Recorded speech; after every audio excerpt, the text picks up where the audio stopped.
Portland is well known throughout the country for its social services. So, why is homelessness on the rise? Welcome to Comcast Newsmakers. I'm Ken Ackerman. Joining us is Doreen Sherman Binder. She is the Executive Director of Transition Projects. Thank you so much for being with us. Let's go back to the 1970s. We had mental hospitals, facilities, and programs. What happened to those? The country took a look at the hospitals at that time and felt that they were really inadequate. They were poorly run. They felt that the people who had mental health issues were not being treated well and they could do a better job. So they closed down the facilities, and they didn't plan as well as they should have. And a lot of those people, they had room for people at the time, but they didn't necessarily plan ahead. And we didn't look at this as long-term as well as we should have. And that's where the homeless population came from, in a large part.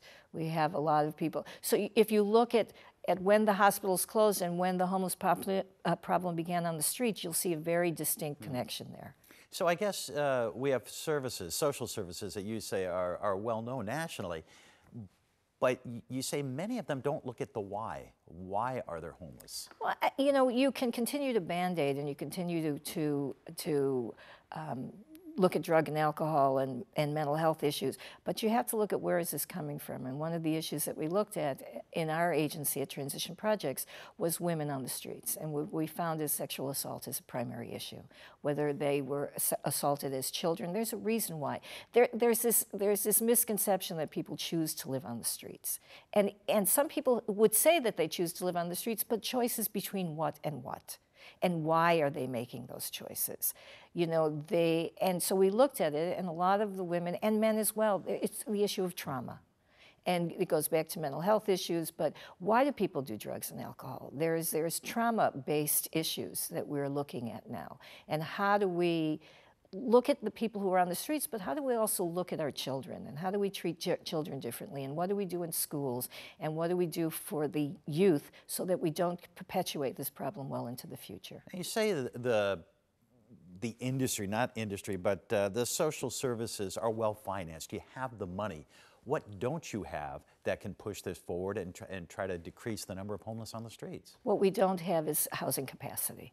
We're missing, the city has been wonderful, the county's wonderful on providing social service dollars for case management, for alcohol and drug treatment, for housing, one by one to rent apartments. What we don't have is capacity. Portland is right now, and has been for the last couple of years, only second to New York in lack of available apartments. We are vacancy rate only second to New York.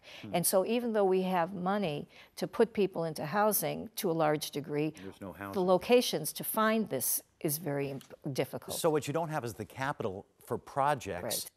Right. I see. And there is capital coming around, but it's building by building by building, small amounts. We also have to, there's three different ways to look at it. One, you build new property and you create apartments. Two, you have to look at rehabbing old buildings, and you have to look at sustaining buildings that are in bad shape. Now, you say the VA administration is doing a good job. They want to end homelessness within 5 years. Are they going about it the right way?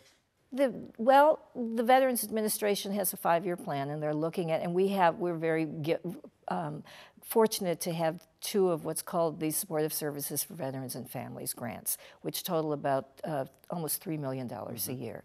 So it's for services, it's for renting an apartment for up to 5 months. But there again isn't the capital to build new facilities or new housing facilities. tprojects.org is a place to go to find out more information. And we want to tell you, Doreen Sherman Binder, thank you so much for joining us here on Comcast Newsmakers from the set of Grimm. For the crew here, I'm Ken Ackerman. Make it a great day, everyone.